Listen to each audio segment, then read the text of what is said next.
Buenas noches a todos y a todas.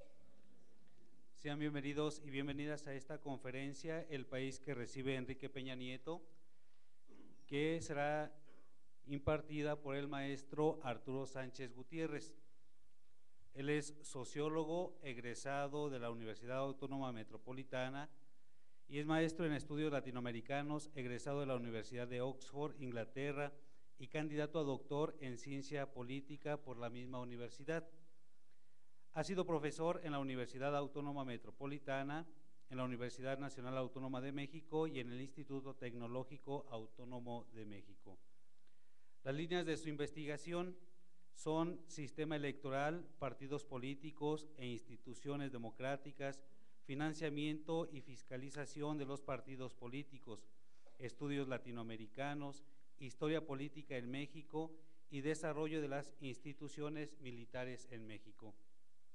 Fue colaborador en el periódico El Financiero, consejero editorial de la sección nacional del periódico Reforma, colaborador en la revista Alcaldes de México y responsable de la columna Desde las Urnas a partir del 2011.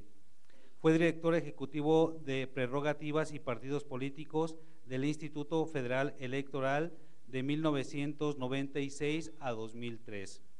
Fue consejero electoral del Instituto Federal del 2003 al 2006. Le damos un fuerte aplauso al maestro Arturo Sánchez.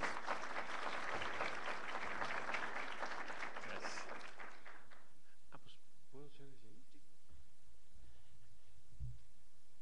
¿Cuánto tiempo?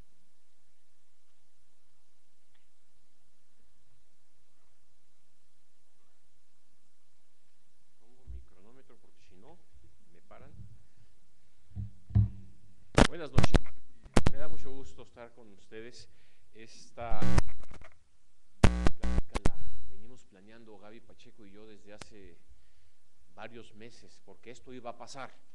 Quien fuera a ganar la elección iba a tomar la presidencia de la República este sábado, pasara lo que pasara, siempre y cuando no hubiera una tragedia más importante en el país, que sabíamos que estaba difícil que ocurriera.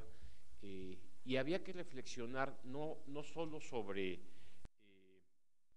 Peña Nieto, sino sobre el país en el que estamos viviendo ahorita, sobre las condiciones en las que está desarrollándose la vida política y social y desde luego económica, y en qué condiciones el nuevo gobernante que asumimos que tiene ahorita todas las pilas y toda la energía puestas para tratar de sacar adelante este país, pues va a recibir a México. Entonces preparé unas láminas, quizá haya que apagar algo para que se vean, porque si no nos va a pasar todo el tiempo esto. Sí. Para tratar de platicar con ustedes y compartir qué es lo que está ocurriendo en el país. A ver, en primer lugar, todo esto para agradecerle a Indosoc esta oportunidad de estar aquí con ustedes.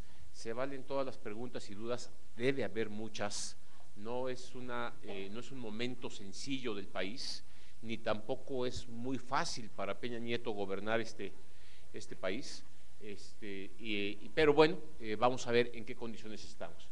Lo primero que les quería comentar es, a ver, no nos quede duda, Peña Nieto ganó la elección. Y eso no está bajo, no lo asumo como un problema.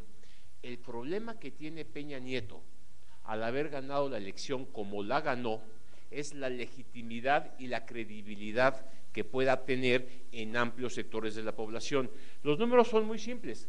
Les estoy poniendo los tres datos que ocurrieron el pasado primero de julio, ¿verdad? Ahí están los candidatos, los tres grandes candidatos, Josefina, Enrique y Andrés Manuel. Lo primero que hizo el IFE fue un conteo rápido, ¿recuerdan ustedes? Que nos lo dijo el presidente del IFE, Leonardo Valdés, el mismo día de la elección en la noche, que decía, bueno, pues no sabemos, apenas acaba de ocurrir, pero Josefina trajo entre 25.1 y 26.3, Enrique trajo entre 37.9 y 38.5 y Andrés Manuel entre 30.9 y 31.8. Y pues, como así están los conteos que hicimos en el IFE, decía Leonardo, pues es evidente que el que ganó es Peña Nieto. Y con esa noticia nos fuimos a dormir.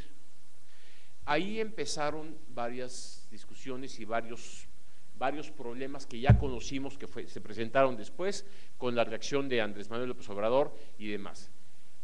¿Cuál fue la certeza de que después estos datos eran correctos? Pues porque el PREP nos dijo los resultados que están acá y en efecto coinciden con los que había dicho el IFE. El IFE había dicho entre 25 y 26, el PREP dijo 25.4 para Josefina. El IFE dijo 37.9, 38.5 y en efecto el PREP dijo 38.1. Andrés Manuel estaba entre 30 y 31 y en efecto tuvo 31.6. Entonces, aquí lo que está construyendo y lo que empezó a construir el IFE rápidamente es la verdad jurídica.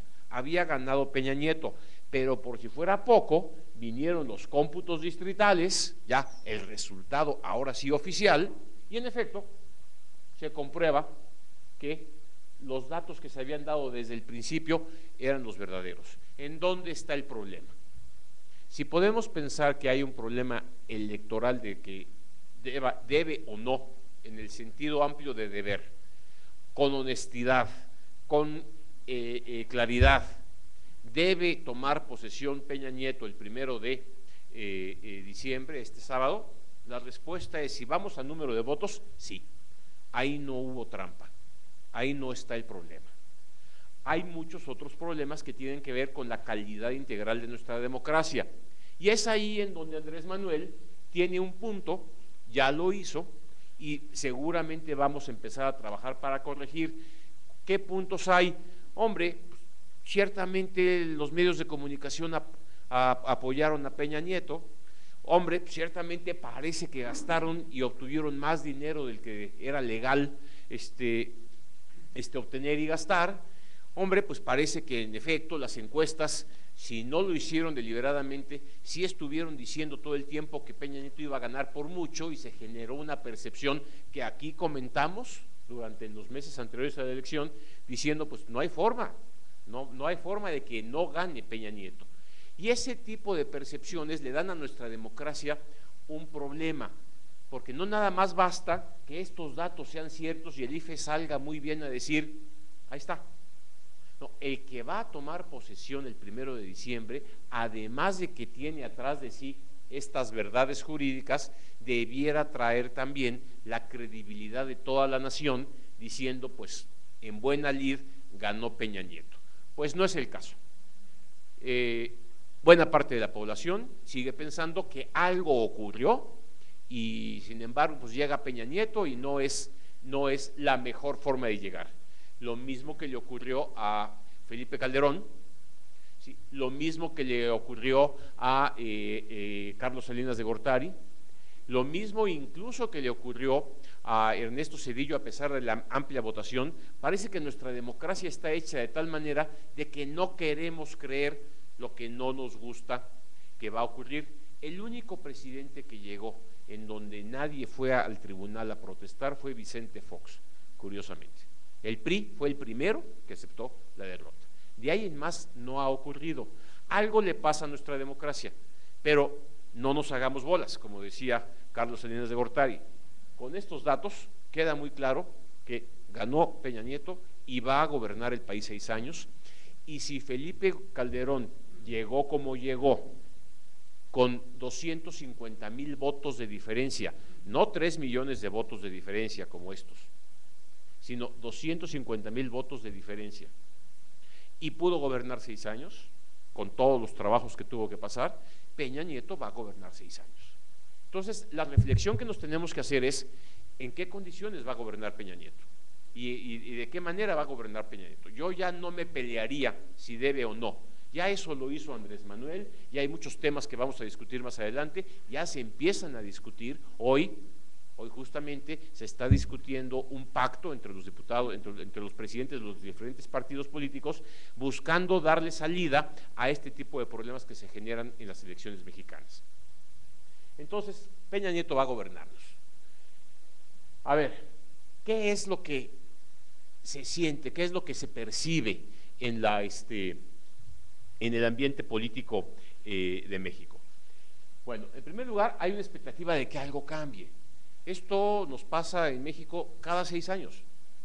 Sí, siempre o sea, llegue quien llegue, siempre tenemos la ilusión, la percepción de que esperamos que algo cambie. Hay una esperanza puesta, una esperanza fundada, porque estamos acostumbrados en México a que los reinados sexenales cambian toda la historia cada 6 años. Esta historia la trató de romper el PAN con Vicente Fox y Felipe Calderón, sin embargo no ocurrió. Seguimos metidos en la concepción de que cada presidente tiene su estilo, no importa que sea del mismo partido como Fox y Calderón, sino que esperamos que algo pase, algo mejore, algo cambie. Esa expectativa está muy vigente el día de hoy, incluso entre quienes no votaron por Enrique Peña Nieto.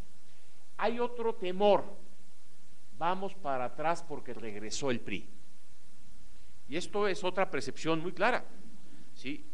Hay quienes ya empiezan a leer rápidamente algunas de las señales que ha dado Peña Nieto, como, ahí está, a ver, ya te dije, ya están otra vez los priistas, el autoritarismo, el verticalismo, el presidente que quiere ser rey, el que quiere imponer todo. Ojo, ahí vienen. ¿Qué señales vemos?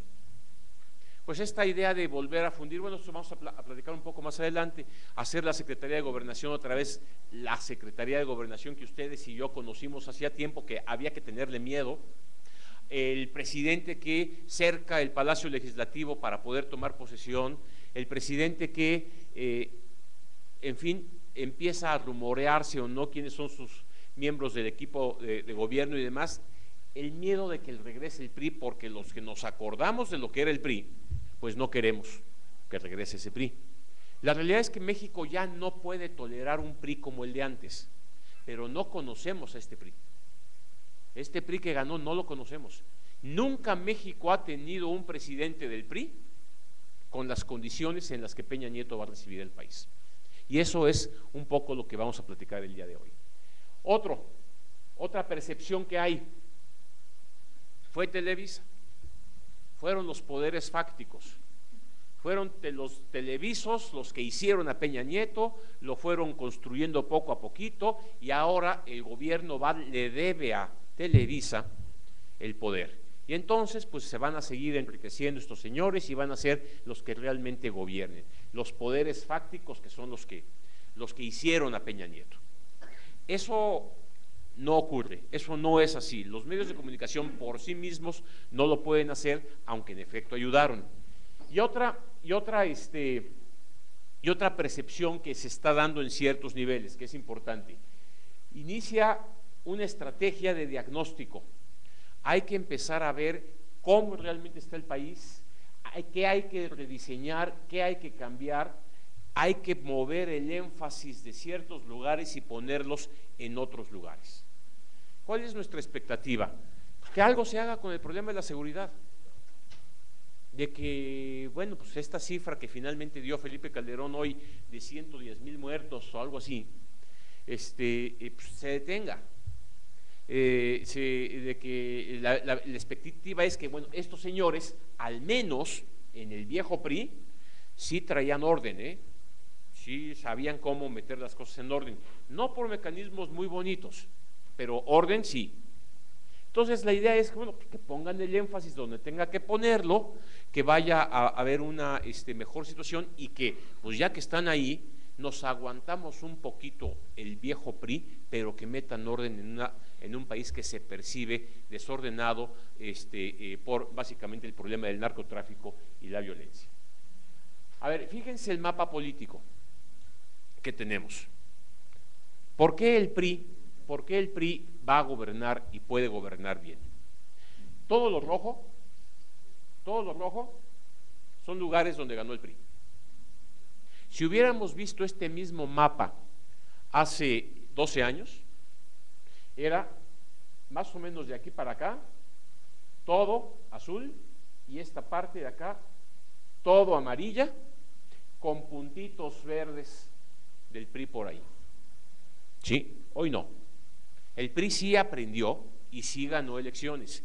Y en todos estos estados de la República están gobernando y están conservando el poder. Por eso yo siempre comento, oye, que regresa el PRI. Pues, ¿cuándo se fue? El PRI siempre mantuvo al menos 20 estados de la República con gobernadores priistas. El PRI siempre mantuvo entre 65 y 75% de las presidencias municipales. Perdió la presidencia de la República, perdió lugares que nunca había perdido, gubernaturas. Las blancas son coaliciones que no están en manos del PRI, pero fíjense, aquí nada más hoy vemos que ni Tabasco, ni Oaxaca, ni Puebla, ni Guerrero, ni el Distrito Federal, ni Guanajuato, ni Sonora, ni Baja California, las dos, las gobierna el PRI. Sí, cierto. Pero, hombre, tienen suficiente poder. El PAN no pudo retener Yucatán, el PAN no pudo retener Querétaro, el PAN no pudo retener Nuevo León, el PAN ha perdido Chihuahua, ¿sí? Entonces, no es nada más esta idea de que regrese el PRI siempre ha estado, forma parte de nuestra cultura política, forma parte de las fuerzas reales que gobiernan este país, pero este es el mapa que le toca gobernar a Peña Nieto, y no está fácil gobernar sin tener esta zona, que es una zona muy complicada. Antes debiera haber sido completamente amarilla, menos Puebla, pero incluso Chiapas, que la ganó el PRI, sí, pero con un agente del Partido Verde Ecologista de México. Entonces, tenemos un México plural, y a Peña Nieto le toca recibir un país que, aunque pinta todo de priismo, ¿sí?, ningún presidente había recibido el país así, Zedillo, que fue el último presidente priista antes de Peña Nieto, ¿sí?, era prácticamente todo, menos Baja California y Chihuahua, PRI. Ahora Peña Nieto tiene que gobernar en un marco de pluralidad, pero fíjense ustedes, ese es el país. Ahora vean la Cámara de Diputados y la Cámara de Senadores. A ver, Miguel de la Madrid gana con 74% de la votación. Peña Nieto gana con el 38% de la votación.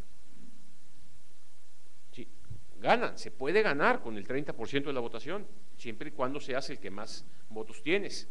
Pero Miguel de la Madrid gana con el 74%, y vean cómo va para abajo la votación priista para presidente de la República. Aquí sube, de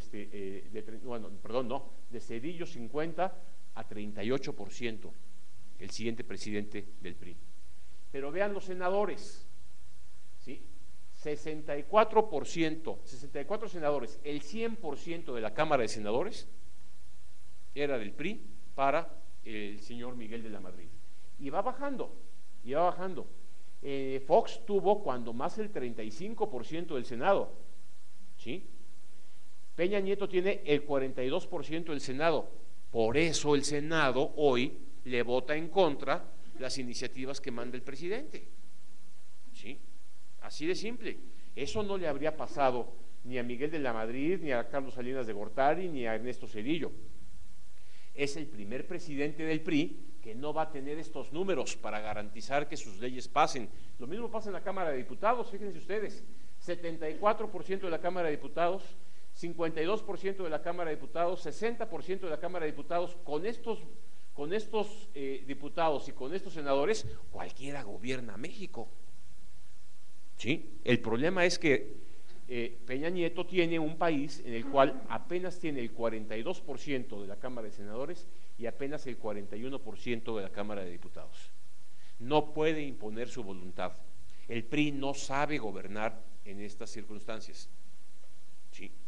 Entonces sí hay un regreso del PRI, pero en un país diferente, en un país muy distinto. Gobernadores, bueno, 32-21, sigue siendo una gran mayoría, pero los gobernadores no votan, ¿sí? Entonces, este es el nuevo México. Cuando el mismo Peña Nieto nos dice no se puede gobernar México a la antigüita, se está refiriendo a esta realidad. El problema y la pregunta es, ¿tiene Peña Nieto la habilidad política para construir acuerdos en estas circunstancias? ¿Aprendió el PRI lo que es perder el poder en este periodo y va a construir nuevos acuerdos con la oposición y ni modo, se faja el pantalón y se sienta a comer con el PRD y se sienta a comer con el PAN, se sienta a comer con todos los partidos políticos por muy gordos que le caigan y llega y construye acuerdos. Lo puede hacer o no lo puede hacer, pero más que eso, lo sabe hacer o no lo sabe hacer.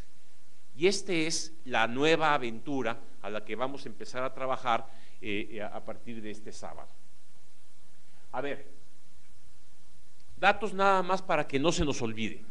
¿Cuántos somos hoy? Somos 112 millones de habitantes. ¿Sí? A ver, en este entonces, perdón, en este México, en 82, 88, ¿sí? Éramos menos de la mitad, O sea, nos hemos prácticamente duplicado en el mismo territorio. Entonces, ahorita lo que tenemos son 112 millones de habitantes en el mismo territorio que hace 100 años éramos 10 millones de habitantes. ¿Ok? Sí. Como todos los países del mundo, prácticamente todos los países del mundo, son más mujeres que hombres. ¿Sí? No mucho, casi 2% más, pero son más mujeres que hombres. Este es un fenómeno mundial, no nos debe llamar mucho la atención al respecto. En 30 años se duplicó la población y con ellos los retos para gobernar este país. Hoy en la mañana comentaba con mis alumnos del ITAM sobre la situación de Chiapas en 1994, ¿sí?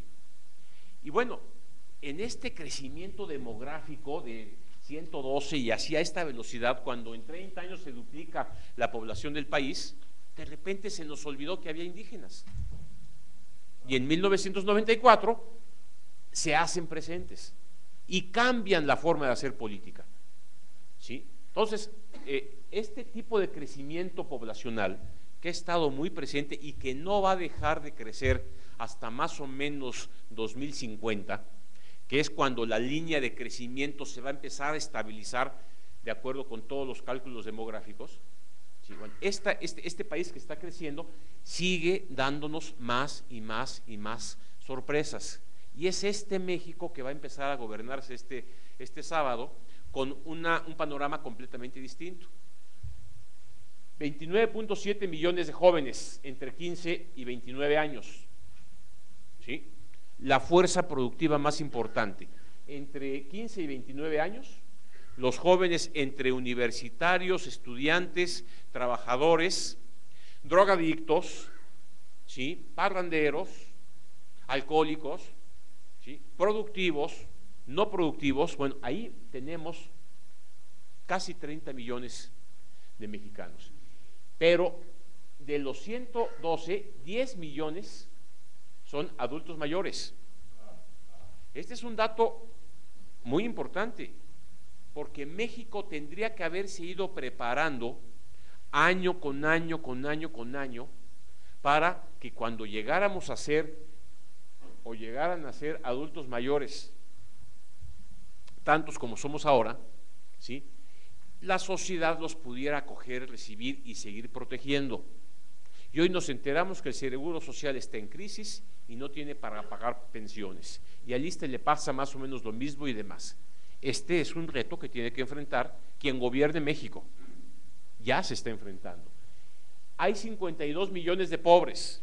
A ver, Arturo, ¿la mitad? Sí, ¿por qué? Porque si medimos la pobreza con base en los criterios del INEGI, un pobre es algún ciudadano que le falta o que tiene alguna carencia en una o dos de las variables que define el INEGI.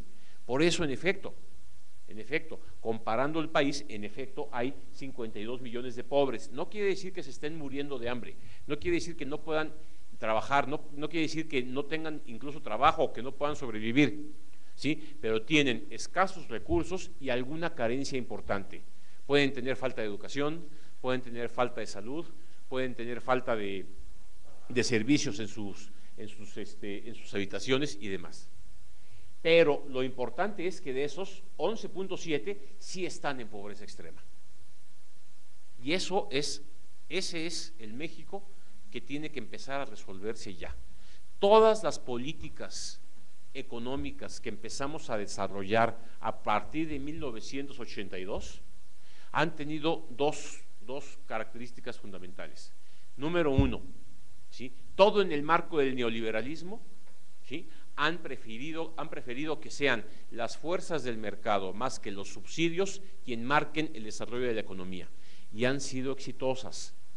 Nuestra economía ha crecido, pero para solventar y enfrentar el problema de la pobreza se tienen que hacer cada vez más y más inversiones cuando el país no tiene forma todavía de equilibrar el dinero que se requiere para sacar a toda esta gente de la pobreza al mismo tiempo que generar más riqueza.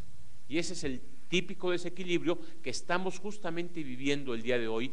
Mi apuesta es que México puede salir para adelante justamente a partir de este año, y esto es lo que vamos a estar comentando.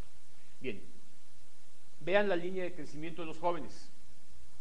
¿Sí? Vean la línea de crecimiento de los jóvenes. Somos un país joven. Cuando se habla del bono demográfico que tiene Felipe Calderón y que va a tener Peña Nieto, se refieren a esto. Tenemos una población que sigue creciendo en términos del número de jóvenes y que es en donde está la mayor capacidad productiva. El problema es qué políticas desarrollar para llevar a que esto se vuelva realmente mayor riqueza para el país. Vamos con otros temas. Déjenme ahora recorrer algunos temas generales que son los que va a enfrentar el presidente Peña Nieto. La cultura, ¿sí? Fíjense lo que tenemos que gastar en cultura anualmente. En 2007 se gastaban 7,823 millones de pesos en la cultura.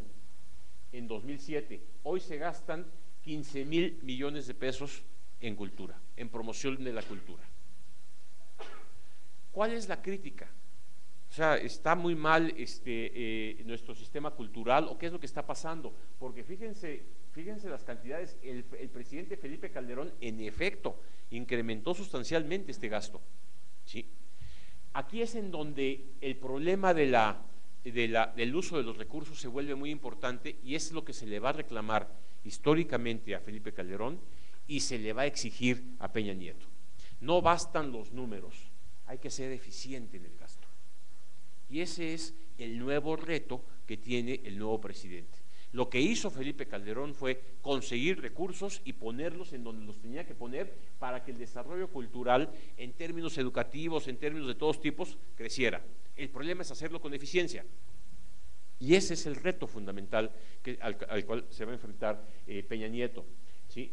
Hay que mantener la infraestructura cultural, hay que estimular la producción de creadores de arte y de cultura, hay que fomentar el turismo cultural, hay que fortalecer la presencia de la cultura de México en el ámbito internacional. En fin, hay mucho que hacer en este marco. ¿Sí? Y este es el primer ejemplo, porque nos puede parecer no importante. Nos puede parecer, bueno, es el lujo de los museos y demás.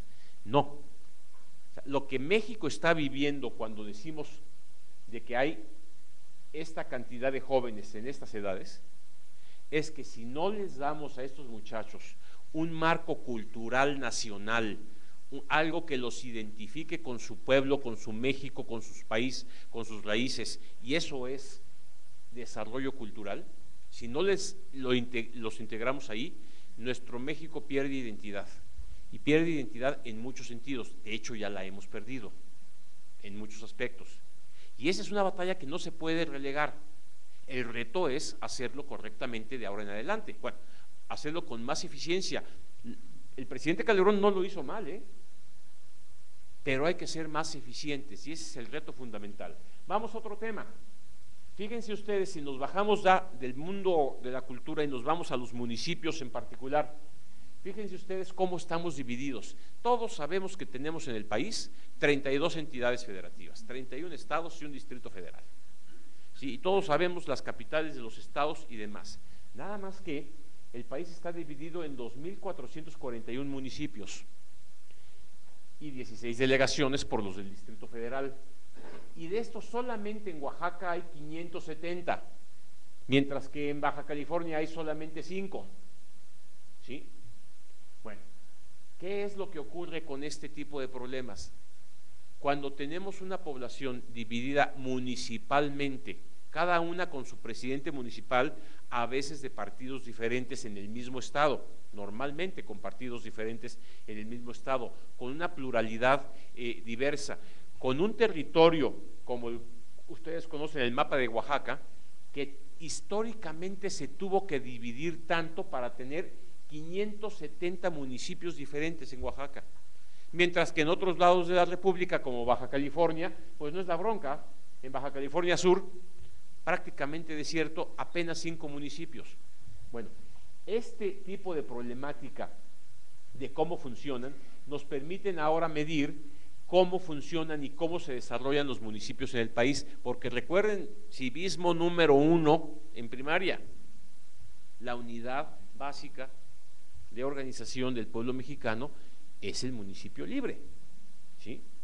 A mí me preguntan, bueno, ¿y por qué la gente se preocupa tanto con los presidentes municipales y demás?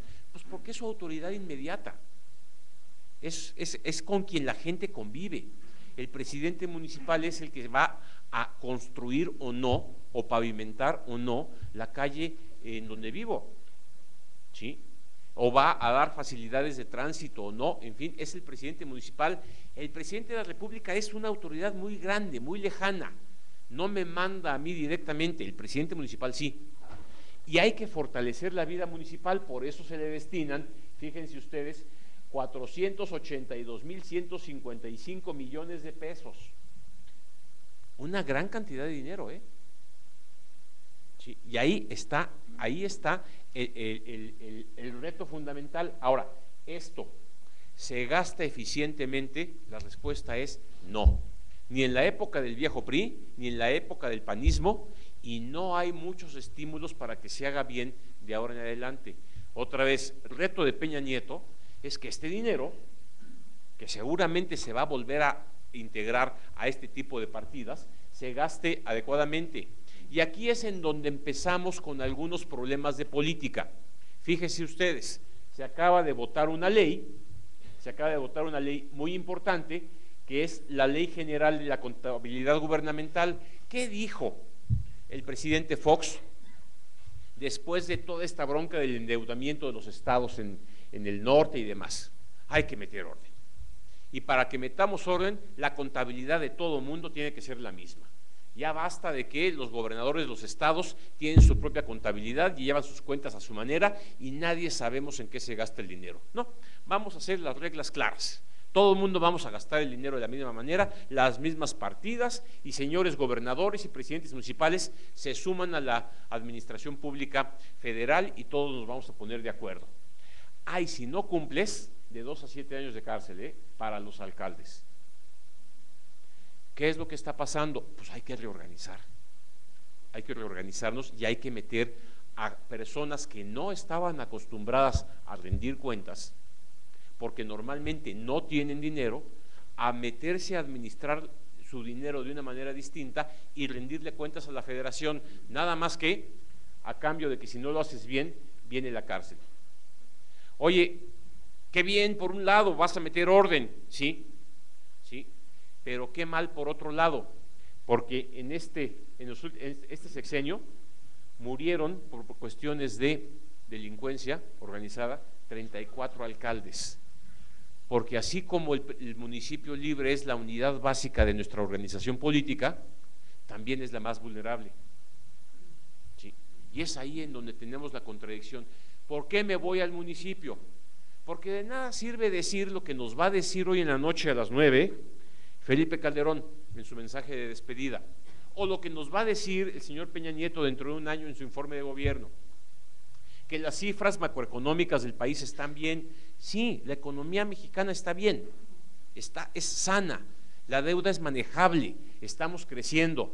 No, el problema es cada uno de estos municipios chiquititos, en donde ahí está el verdadero problema de la cotidianidad económica de México. A nivel nacional tenemos estabilidad, pero pregúntenle al presidente municipal de donde les gusta, de San Felipe Torres Mochas, en Guanajuato, si le alcanza para resolver el problema que se generó cuando no llovió en quién sabe qué parte y no creció el maíz. Y entonces ya la gente está pidiendo trabajo y no hay recursos para dar trabajo. Bien, vamos a otro tema, y esto lo vinculo con el problema que más aqueja a México el día de hoy y que seguramente será el centro de la problemática que no debe dejar dormir, esperemos, a Peña Nieto en estos últimos días antes de ser presidente de la República: la seguridad. Sí, la seguridad. A ver, hay varios debates que están presentes en materia de seguridad. Y los debates tienen que ver con cosas como, por ejemplo, si hizo bien Felipe Calderón o no en enfrentar al crimen organizado como lo hizo, si estaba bien la decisión pero la estrategia no fue la correcta, si estaba bien todo pero se corrompió al interior de la propia organismos de seguridad la estrategia y se infiltró el narcotráfico, tanto en el ejército como en la marina, como en las policías y demás. Seguramente hay muchas cosas que se hicieron mal. Vamos por un momento a ver hacia adelante. Ciertamente hay miles de muertos, miles de muertos. Nadie me ha dado una tablita que me diga, bueno, de estos 60,000 o 100,000 muertos, tantos eran delincuentes, tantos eran personas que no tenían nada que ver y fueron pérdidas colaterales, tantos eran producto de la guerra entre los propios narcos, tantos eran militares, tantos eran policías y demás. Alguien deberá hacer esa tabla en algún momento para darnos claridad de la gravedad del número de muertos. Pero ustedes y yo coincidimos en que, así sea un gran delincuente, es una persona. Y bueno, debiéramos tener y contar con mecanismos para resolver este tipo de problemas de otra forma. No los tenemos, de ahí partió Felipe Calderón e inició una guerra. Bueno, entonces, a ver, ¿qué estrategia va a tener Peña Nieto para combatir el crimen organizado? Que no se ha ido. Esos amigos o enemigos no ni bajan ni suben la guardia porque hay cambio de gobierno, ni porque hay elecciones en Estados Unidos.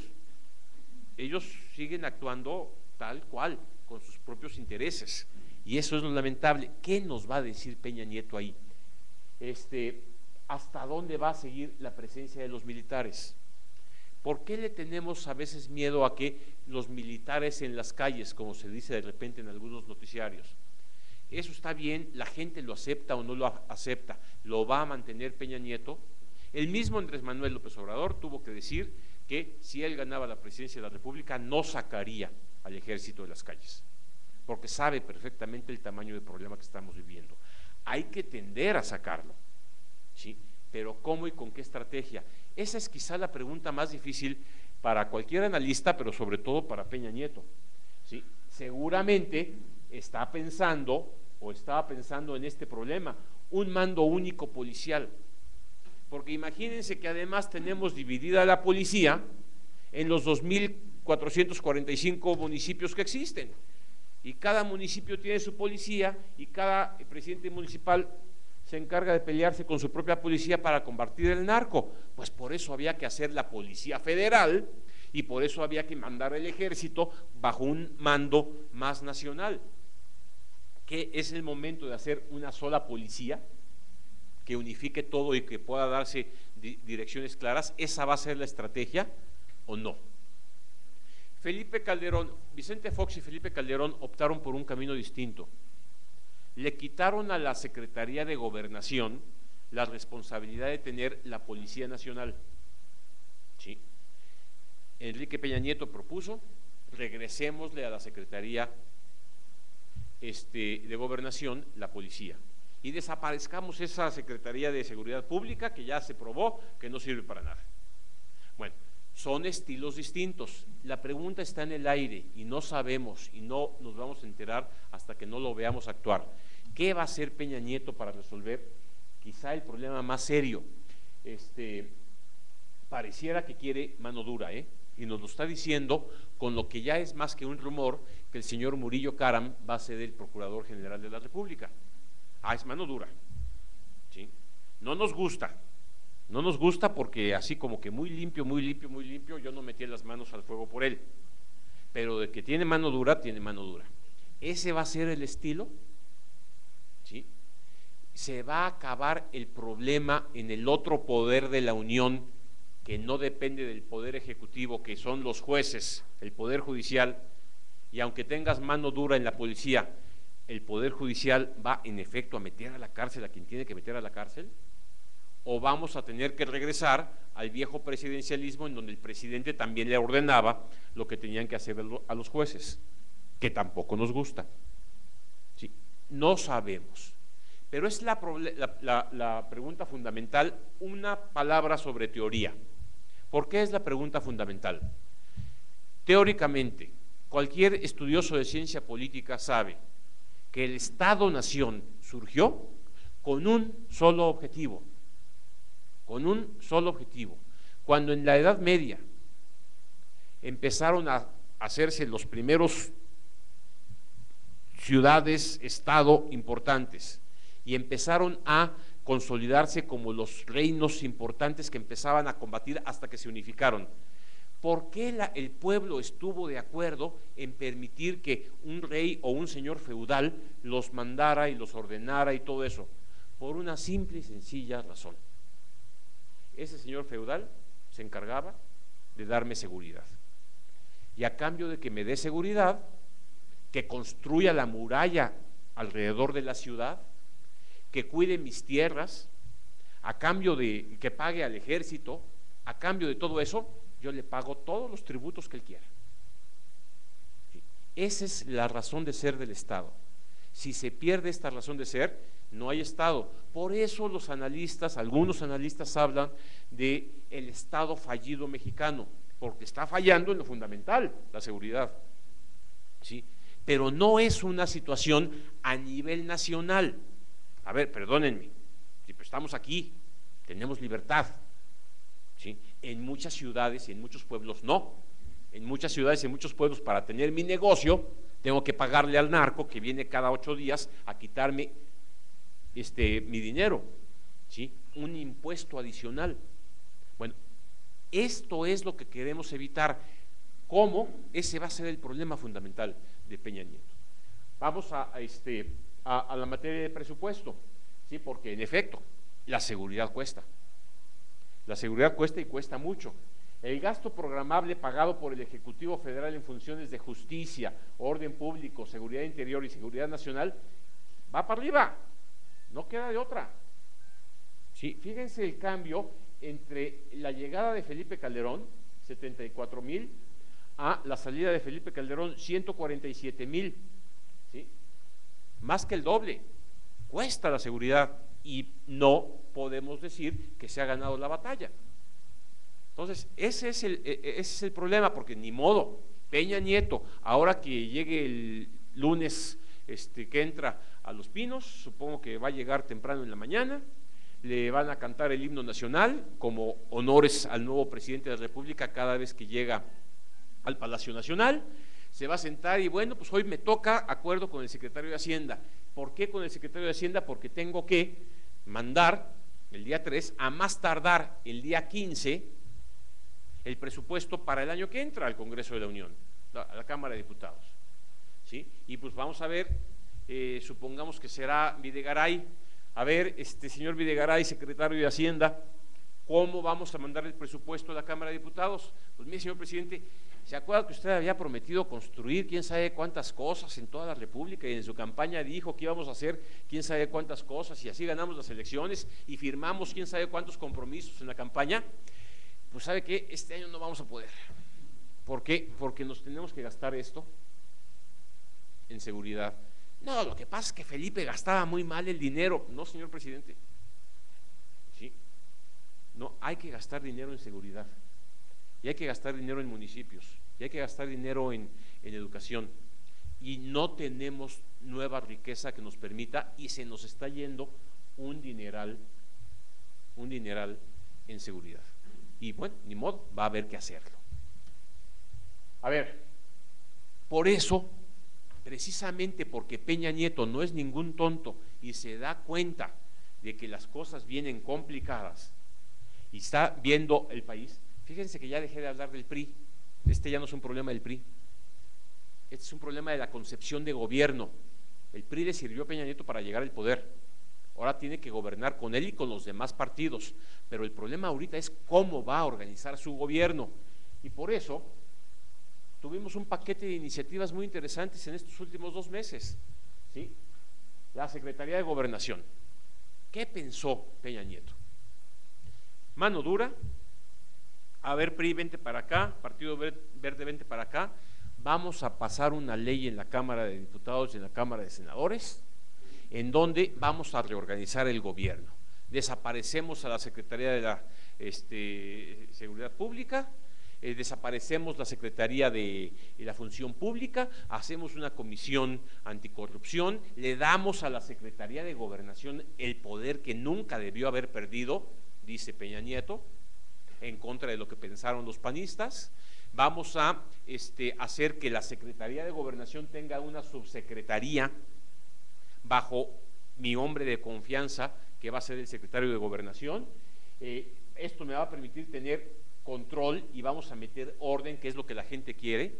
Mano dura contra los que tenemos que tener mano dura y negociación con los que tenemos que negociar, y que el pueblo entienda, estas son las señales con las que quiero gobernar. Perfecto, muy bien. Y va la ley a la Cámara de Diputados y que la Cámara de Diputados la vota, la aprueban el PRI, el PAN y el PRD, fabuloso. Se fue a la Cámara de Senadores y que me la detienen ahí. Entonces, como se dan cuenta, y el día de hoy, justamente hoy, que es miércoles, la Cámara de Senadores le dice al señor Peña Nieto, pues esa iniciativa de ley en la que tú querías reorganizar la administración pública, desaparecer esta secretaría, formar, no va. Te la devuelvo, Cámara de Diputados, para que le hagas cambios. Lo mismo que vimos que pasó con la ley laboral. ¿Sí? Lo mismo. Te la devuelvo. Oye, pero me urge que la saques hoy porque ya mañana anuncio mi gabinete y yo quiero ya tener. Pues no. Ahora el presidente, que ya no es el viejo presidente priista, sino que es un nuevo presidente, tiene que negociar incluso un cambio de cómo organizar su gobierno con la oposición. Y ahora la oposición se llama PAN y PRD. Y entonces vamos a ver, se están desvelando los señores senadores ahorita. Hasta hace rato veía yo que estaban tratando de sacar esta ley. Bueno, algo va a sacar la oposición a cambio de votarle esta ley al señor Peña Nieto.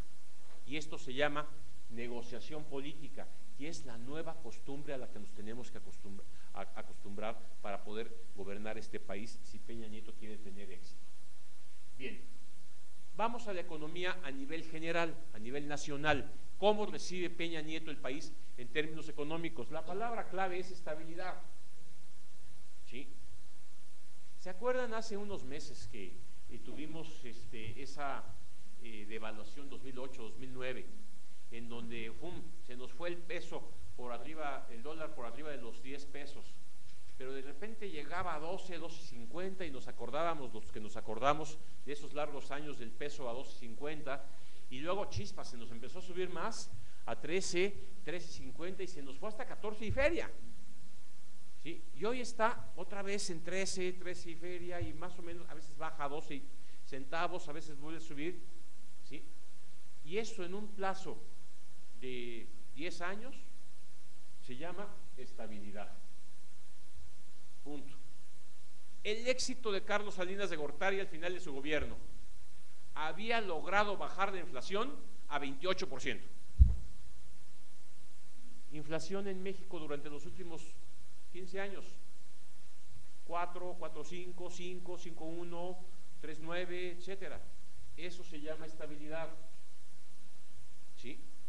Oye, un miedo pavoroso, que pasa alguna tragedia, no me quiero ni poner ejemplos espantosos. ¡Pum!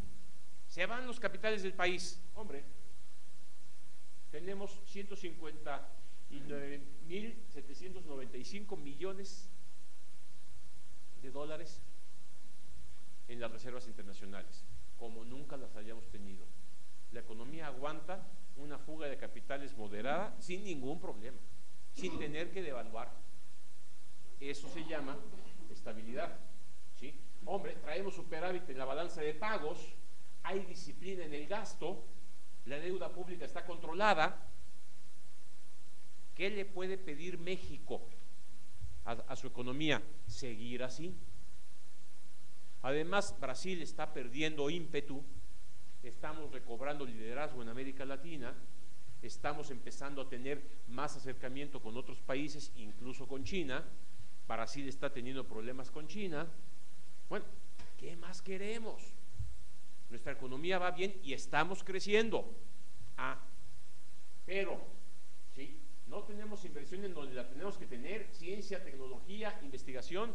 Ese montón de muchachos que están heredando el país, no le estamos dando la educación científica, tecnológica y demás que les permitiría generar más riqueza en adelante. No, hombre, no hay nuevos negocios. Estamos bebiendo Starbucks, no estamos bebiendo café de Chiapas. ¿Sí? Hombre, hay una infraestructura en telecomunicaciones atrasadísima. Finalmente, después de una cantidad de grillas impresionantes, el 14 y 15 de diciembre salen 2 satélites nuevos, ¿cómo se llama? El Bicentenario 1 y creo que Bicentenario 2, a sustituir los viejos satélites que ya no se dan abasto y que si no modificamos esa tecnología no puede avanzar la radio, la televisión y las comunicaciones en el país, y por eso nos cuestan tanto nuestros celulares. No porque sea el bien que todo el mundo consume, pero si no aligeramos esto, el país está estable, pero como que contenido. Es como cuando uno va al hospital y pregunta, ¿y cómo sigue el paciente? Estable. ¿Y cuándo sale, doctor? No, bueno, esa es otra cosa. ¿Sí? Red carretera, lo mismo, corrupción, mal terrible.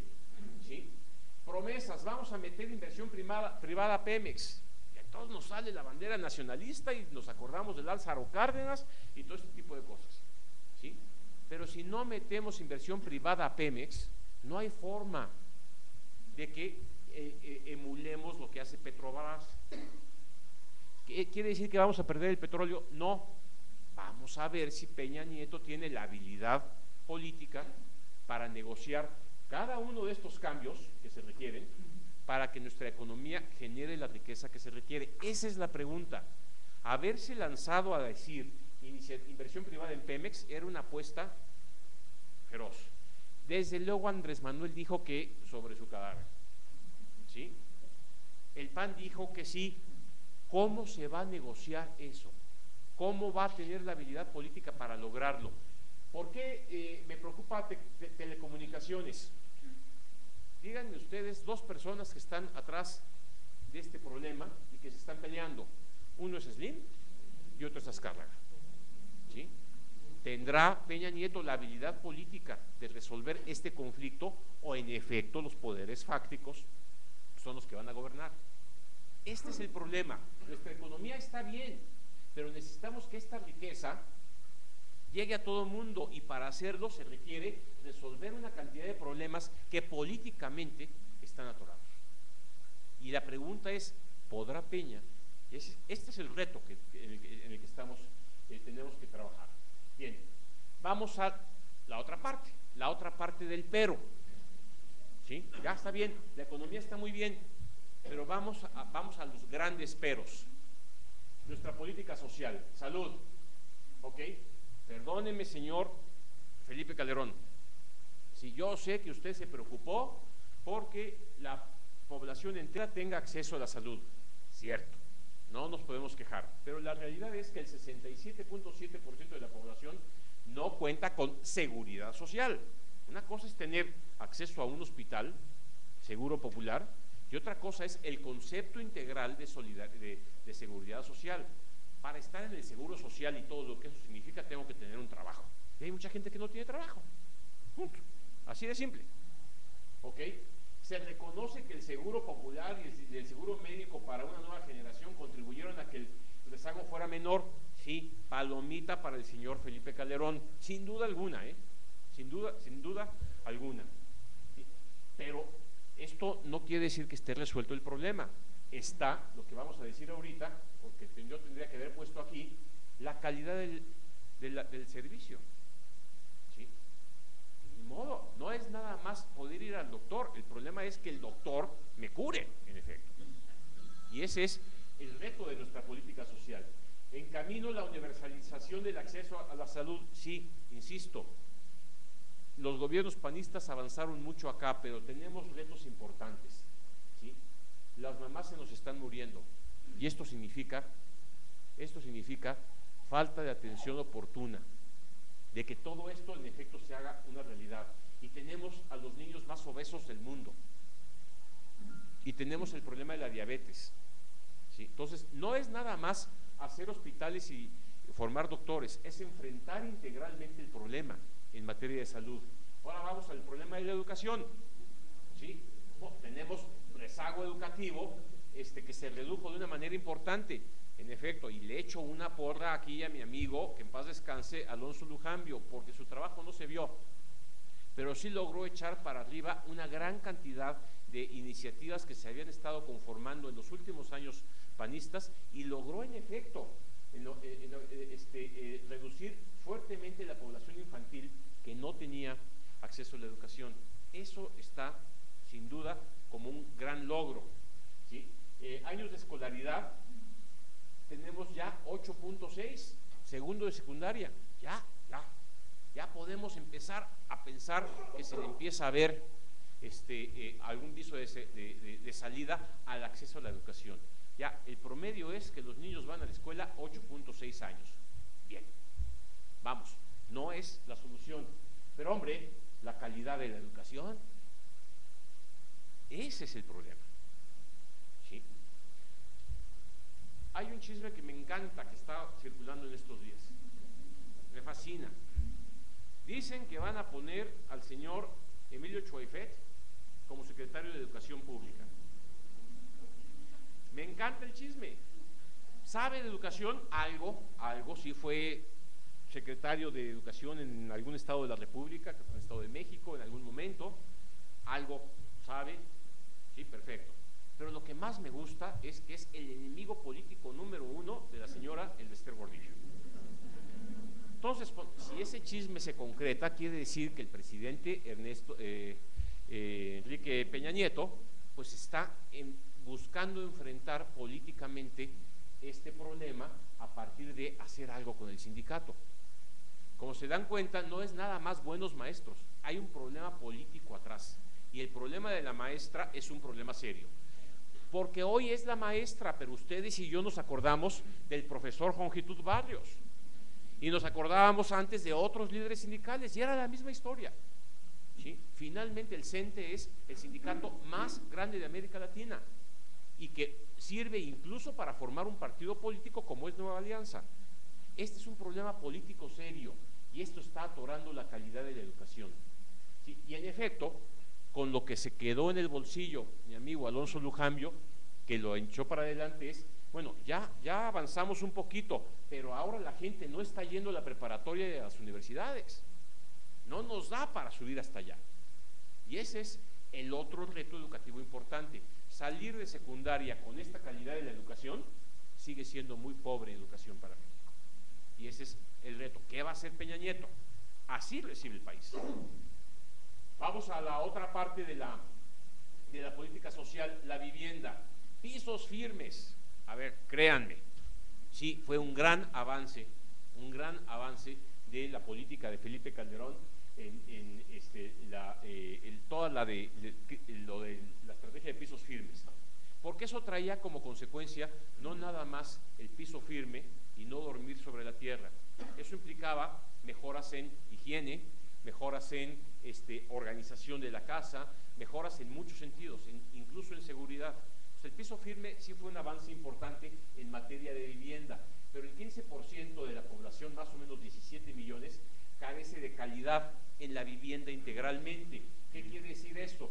Sí, hay menos personas que viven en pisos de tierras, teníamos 15% y ahora son el 4.8%, ¿sí? Pero todavía no tienen agua, luz, drenaje, como debieran tener. Con todo y todo se avanzó del 44% de hace 12 años al 19% en este año, ¿sí? Pero la gente sigue viviendo hacinada en las zonas más pobres del país.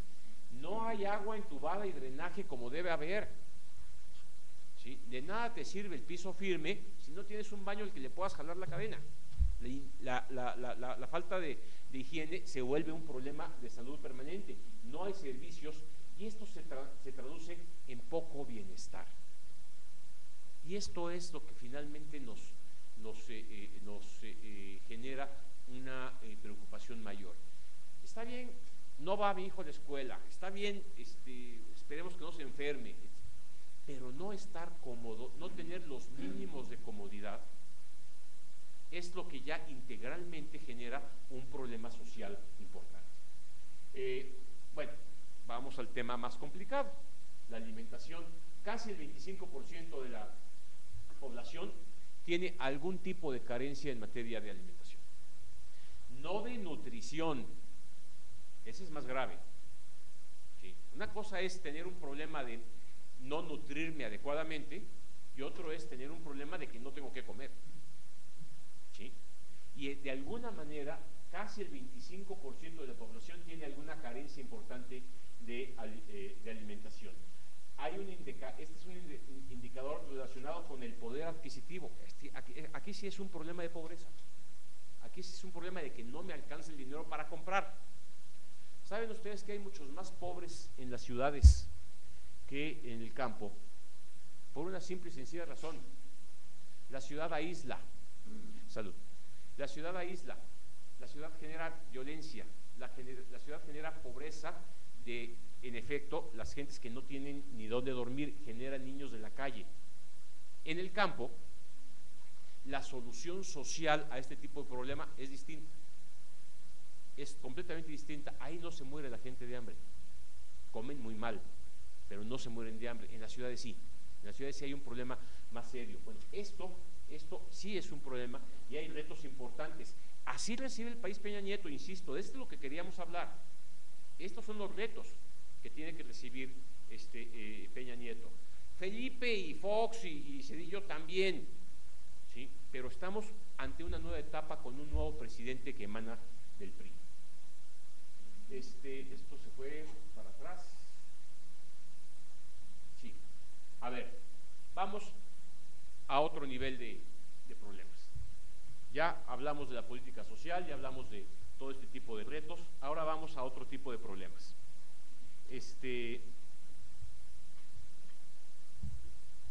La política exterior.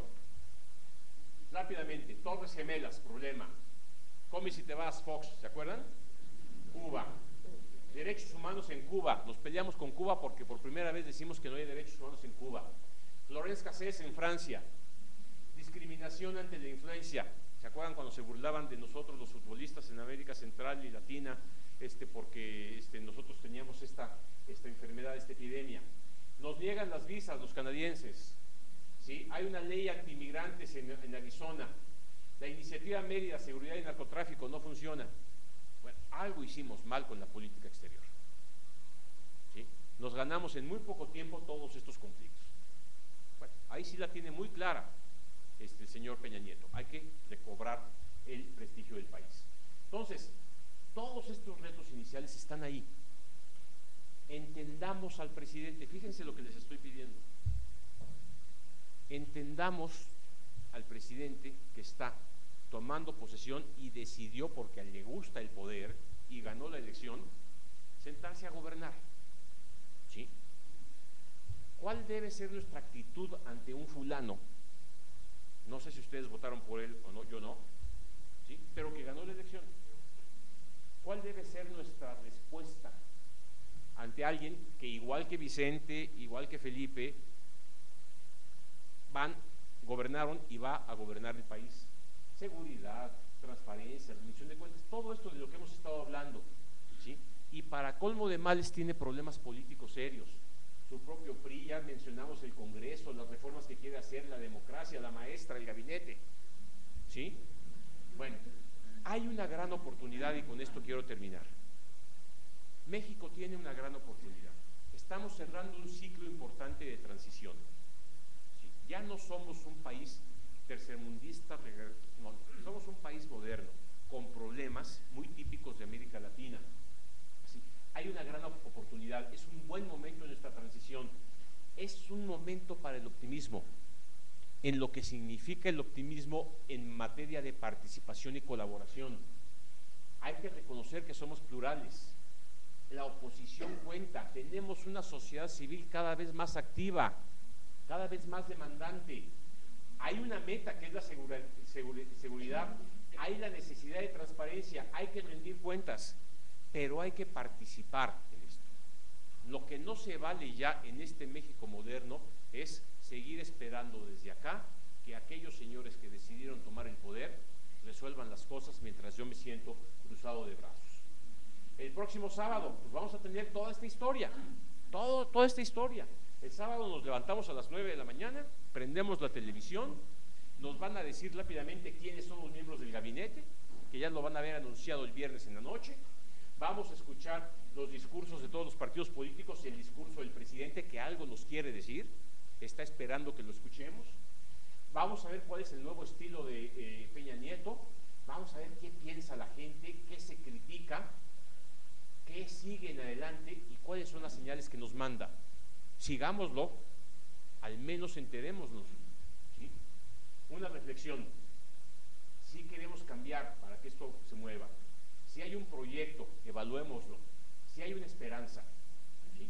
Hay un nuevo gobierno y esto significa un reto no nada más para el señor Peña Nieto, sino para todos nosotros. Muchas gracias.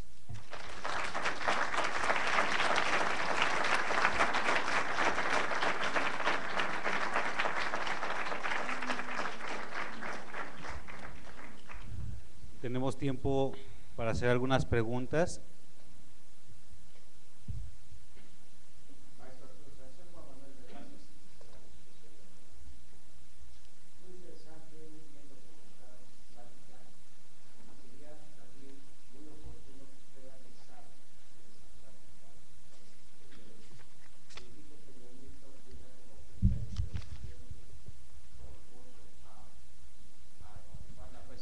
Porque anteriormente usted y yo recordamos que era por designación de Dazo, digamos.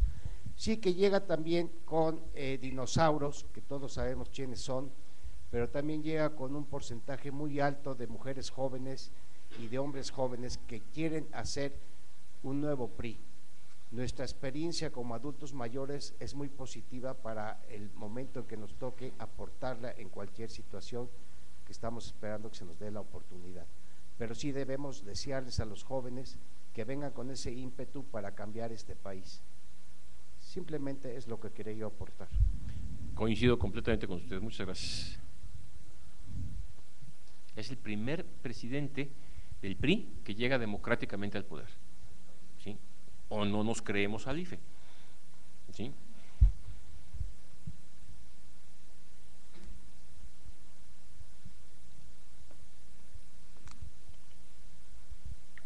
¿Cuál será el pensamiento o la idea de Enrique Peña Nieto acerca de la relación Iglesia-Estado?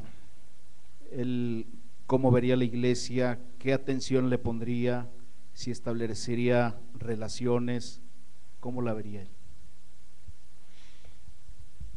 Qué buena pregunta, qué interesante. Lo más honesto sería decir que no nos ha dado una señal clara al respecto, pero tampoco ha sido alguien que nos dejara ver algún tipo de distancia, o que quisiera imponer algún tipo de distancia. Fue respetuoso con la venida del Papa, ¿sí? Y fue importante que sabiendo que él iba a ser candidato, sabiendo que iba a ser en medio de toda esta tradición priista anticlerical de la vieja, iba a tener que decir, opinar o hacer algo. Fue respetuoso, eso me gustó. Y lo que comentó en círculos más cercanos al respecto es: si esto es lo que la gente quiera, mi presidencia democrática tiene que incorporar esas variables. En el Estado de México, el arzobispo, ¿cómo se llama? No, pero no el nuestro, Chedraui, ¿sí? ¿Cómo se llama? pues, gran amigo del señor Peña Nieto. Y cuando hablamos de las relaciones Iglesia-Estado, no hablamos de las relaciones Iglesia Católica-Estado mexicano. Estamos hablando de las relaciones de las iglesias con un Estado moderno, y por su relación con lo que significa el señor Chedraui, con lo que significa la relación con otros grupos religiosos, da la impresión de que el señor Peña Nieto va a ser respetuoso, pero no tenemos una señal clara. Ahora, la Iglesia ha tendido, ahora sí que su manto, tampoco ha habido una crítica directamente a lo que ha dicho de alguna manera u otra el señor Peña Nieto. Quiere decir que la mesa está puesta y será hora de construir algún tipo de asuntos. ¿Cuándo vamos a tener alguna señal? Cuando nos diga quién es el subsecretario de Gobernación que se encargue de la relación justamente de los asuntos religiosos. Y entonces veremos. Gracias.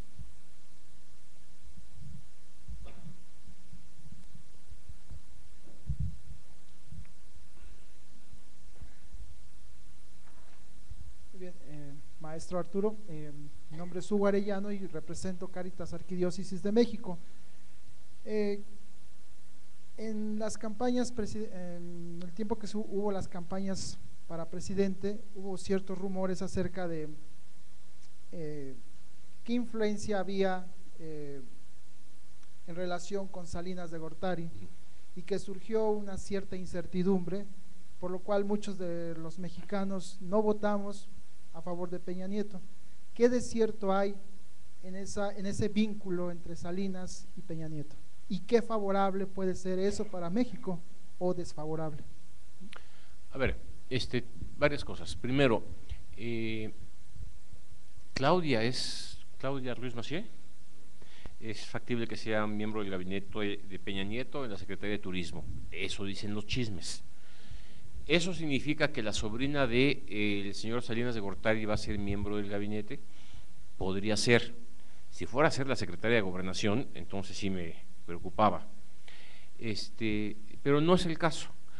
Estoy seguro, absolutamente seguro, que si el señor Carlos Salinas de Gortari llama por teléfono a cualquier hora, o pide una cita a cualquier hora, o invita al señor presidente a su casa cualquier día, van a platicar y van a conversar y van a tener las mejores de las relaciones posibles. No le va a pasar como le pasó con Ernesto Zedillo, que metió a la cárcel a su hermano. No, ahí hay buena relación.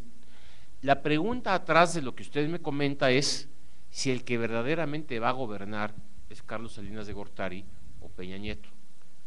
Carlos Salinas de Gortari no sabe manejar, no supo manejar incluso el poder hacia el final de su sexenio en condiciones mucho más sólidas del poder del PRI que las que tiene hoy Peña Nieto.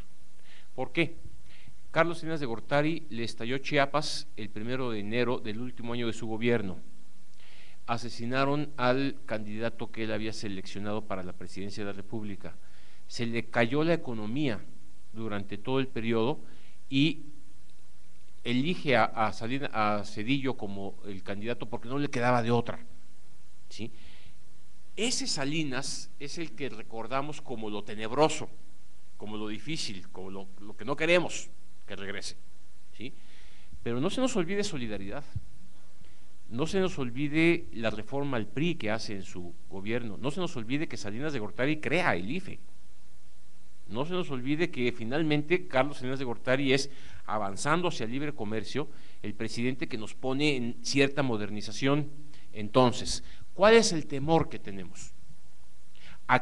Yo creo que atrás de la pregunta está este temor a que en efecto regresen las viejas prácticas engañosas, como sí las hizo Carlos Salinas de Gortari, y que no queremos que regresen.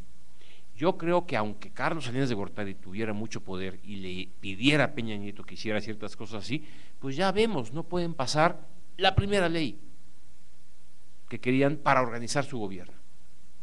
Y es lo que está ahorita, mientras estamos platicando, discutiendo el Senado. Entonces Carlos Salinas de Gortari, que tenía un gran operador político que se llamaba Manuel Camacho, sí, sabe también perfectamente que son tiempos de negociar, Si lo que va a tener Peña Nieto de Carlos Salinas de Gortari es su inteligencia, bienvenida. Porque si algo tenía Carlos Salinas de Gortari era ser un tipo brillante. Entonces, hay como muchos fantasmas atrás de estos nombres y de estas posibles influencias, pero de que es una gente con la que Enrique Peña Nieto puede hablar, sin duda alguna. Hay que medir si esa influencia se vuelve positiva o negativa. Por lo pronto, y no soy muy dado a eso, por lo pronto les doy un voto de confianza, por lo pronto. Pero eso se puede caer el domingo, pero por lo pronto vamos a ver qué pueden hacer estos hombres.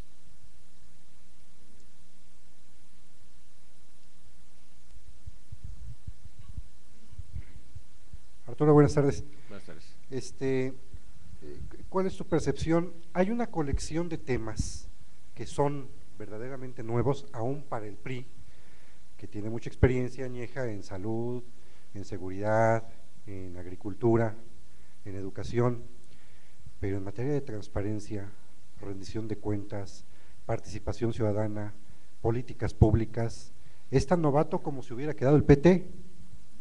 Entonces, ¿qué escenario tenemos? Digo, estamos todos en la incertidumbre hasta casi deportiva de qué va a suceder. ¿Cuál es su percepción de esos temas? La rendición de cuentas. ¿Crees que regresemos a que le estorben y retrocedamos en esos avances? ¿Que nos vayamos a ir más intensamente? Digo, ¿cómo interpretas lo del IFAI, en donde parece que Peña Nieto le quiere dar todavía un mayor poder y alcance? ¿Eso avanza y abona para esos nuevos temas? ¿Le ves algún truco? ¿Cuál es tu opinión sobre esos nuevos temas? A ver, muchas gracias. La pregunta da pie para muchas reflexiones. Sí, en efecto, el IFAI no es creación del PRI. Surgió con Fox en el 2002. Ningún presidente de México, del PRI, ha gobernado con un IFAI. Y no sabe lo que es que le diga al señor presidente, dígame cuánto cuestan las toallas que compró la gaviota para su nueva cabaña. No lo saben. ¿Sí? Lo supo Fox. ¿Sí? No saben de transparencia.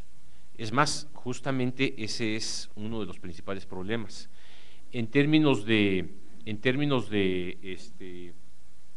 rendición de cuentas, tampoco las contralorías sí, pero la Secretaría de la Función Pública también es de los gobiernos panistas. Entonces tampoco sabe Peña Nieto lo que es, o el PRI, lo que es tener un gobierno con una secretaría encargada de vigilar a sus propios funcionarios. Y entonces, en efecto, la rendición de cuentas tampoco se les ha dado históricamente. Curiosamente son los temas en los que empezaron a surgir estas iniciativas de ley, y a mí eso me llama la atención. No me gusta mucho la forma, ahí sí no les doy un voto de confianza porque no les creo, porque fue lo más opaco, pero esta idea de desaparecer la Secretaría de la Función Pública y crear una comisión anticorrupción, no le veo que tenga el mismo peso, la misma garra que sí tuvo cuando la fundó el presidente Fox. Cuando hablamos de transparencia, pues el otro día un amigo en el Colegio de México decía, es que te puedes imaginar siquiera un PRI transparente. Es como que eso es algo como una contradicción. Bueno, los tipos tuvieron 12 años para aprender y siguieron procedimientos muy transparentes al interior de su propio partido para sí mismos. Es algo que de repente no vemos y no queremos ver. ¿Por qué? Porque no estamos convencidos de eso. Pero los tipos sí tomaron decisiones a su interior con un importante nivel de transparencia y ellos están convencidos. No tenemos a un PRI dividido como lo teníamos cuando perdió la Bastida. Tenemos un PRI más plural y más enfrentado en otros temas, pero no con divisiones por viejas concepciones del poder. Ahora, ¿esto quiere decir que pueden ser transparentes a nivel federal? Vamos a ver. Ahí no tenemos una señal, muy clara. Y en términos de la corrupción, a ver, duele decirlo, pero los gobiernos panistas no fueron gala de honestidad. Y duele decirlo. Pero pues, ¿qué es lo que estamos diciendo? No sé si sea el PRI o sean las personas que llegan al poder. Parece un problema más complejo que nada más un partido u otro. Perdónenme, pero el PRD, la izquierda, ¿es honesta? Yo no sé si el PRD, yo no sé si Andrés Manuel, pero los funcionarios perredistas en el poder, pues no. Y entonces lo que tenemos es un mal endémico. Yo entonces pienso que ya no se vale que clasifiquemos a la corrupción como monopolio de un partido. La corrupción es algo más endógeno a los mexicanos, lamentablemente. Y eso es algo con lo que tenemos que combatir. Ahora, Peña Nieto, conociendo que viene de un partido justamente famoso por la corrupción, va a hacer algo, ojalá haga algo mayor de lo que hicieron, desde luego los gobiernos en el Distrito Federal y en Zacatecas al menos, y desde luego los panistas. Y es triste decirlo, pero sí es una problemática más endógena de nosotros, sin duda el PRI. A ver, si estuviéramos en 1994, sino en 1900, ni siquiera 88, en 1976, llega López Portillo, ¿qué es lo primero que ocurre? Agarra a 3 peces gordos, a uno de su partido y a otros de la oposición. ¿Qué se esperaría de alguien como Peña Nieto que viene de ahí? Pues sí, que si quiere meter orden, agarre a un gobernador o exgobernador y lo meta al tambo, agarre a un par de panistas y agarre a un perredistas y diga, señores, se acabó, en mi gobierno las cosas van a ser diferentes. Se viste de pureza y arrancamos otra vez. Esto lo hizo el PRI una y otra vez, ¿sí? Hasta que se politizó, hasta que se metió a la cárcel a la Quina por ser enemigo de Carlos Salinas de Gortari, hasta que se metió a la cárcel al hermano del presidente por ser enemigo del presidente Ernesto Zedillo. No, si lo que queríamos era ir en contra de la corrupción, había que hacer muchas más cosas, se dejaron de hacer. Ojalá algo ocurra, no nada más con estos casos ejemplares de meter a alguien importante a la cárcel, eso no sirve de nada. Hay que construir algo distinto y la señal es una comisión. Cuando teníamos una Secretaría de Estado, no les creo. Ese es mi sentir. Hola, buenas noches.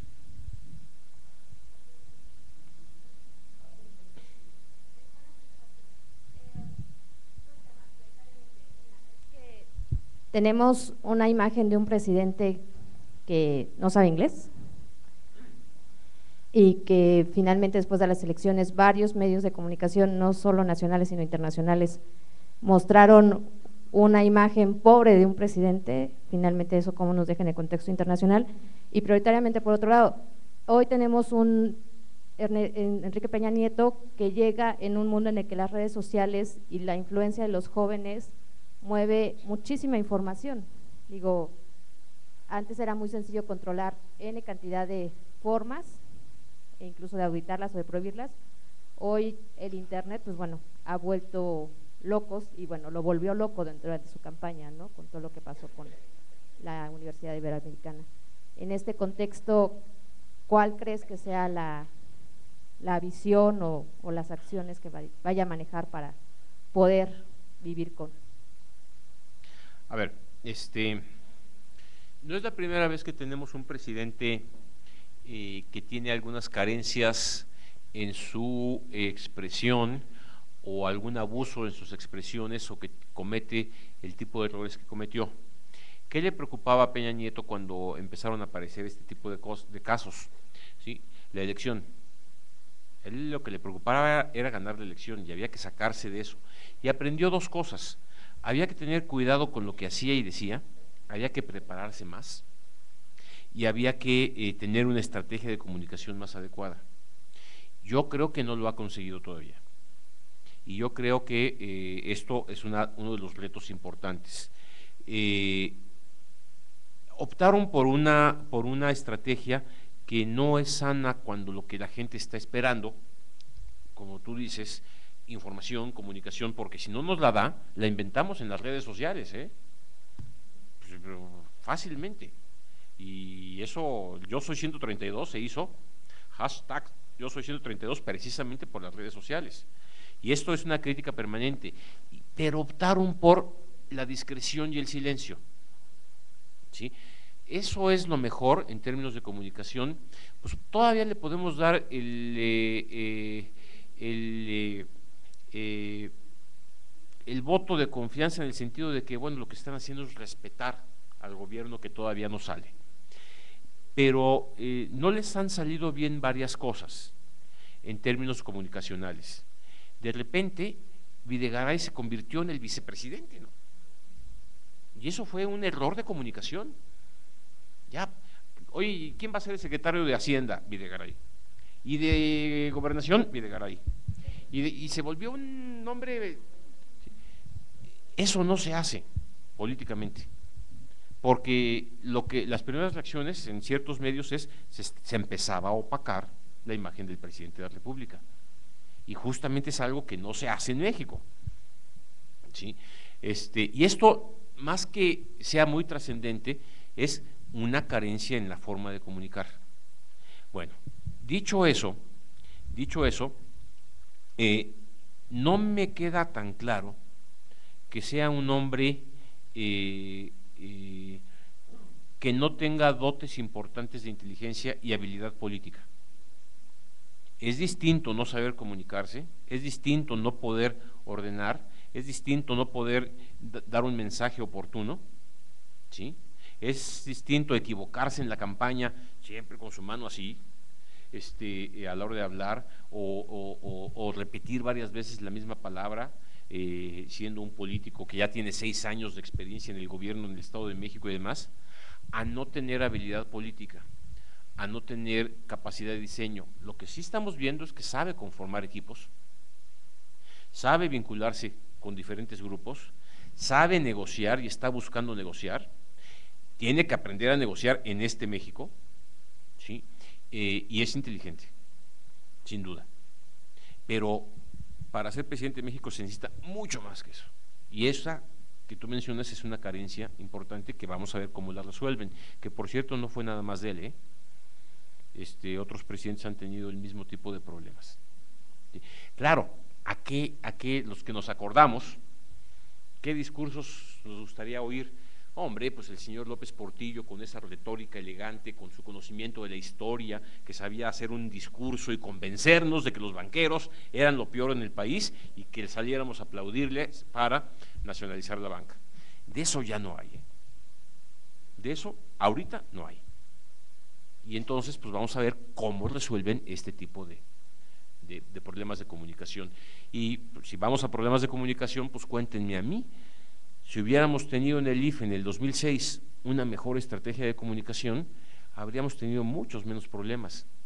Comunicar en un México como este es cada vez más difícil, precisamente por lo que dices. Las redes sociales generan verdades que ya después echarlas para atrás se vuelven muy complicadas. Y bueno, es un reto nuevo que debería yo meter en mi presentación, la comunicación del presidente.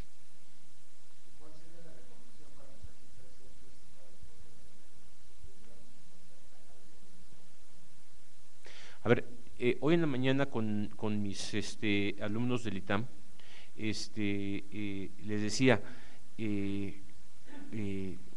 voy a hacer uso de mi autoridad como maestro, cosa que no puedo hacer con ustedes, ¿sí? Pero la tarea es, y el lunes, lo primero que vamos a gastar, la primera media hora de clase, es yo autoritariamente, sin esperar manos levantadas, voy a poner el dedo y dime qué dijo el presidente, y dime quién es el secretario de esto, y dime. Lo que ya no puede ser es que no nos enteremos, que se nos vaya el sábado sin saber qué pasó, que nos esperemos a oír a Carmen Aristegui el lunes a que nos cuente su versión de la verdad de lo que fue la toma de posesión. Eso es lo que ya no se vale para empezar. Y lo que nos genere de reflexión, la voz del presidente, los nombres que vamos a ver, pues hombre, echémosle una repasada, discutamos, intercambiamos puntos de vista. Yo es a lo que me refería con lo que puede ser nuestra participación. Si alguno de ustedes es político y está en un partido político, tiene mucho más que hacer, ¿sí? Pero lo que ya no se vale en este México, con estos problemas, que tenemos la capacidad de poder estar aquí y platicar, es que se nos vayan en blanco estos acontecimientos, mínimamente, ¿sí? Como no son mis alumnos y no les puedo citar el lunes para preguntarles cosas, ¿sí? Pues queda a nuestra propia conciencia y responsabilidad. Qué bueno que así sea. Mis alumnos la van a ver difícil.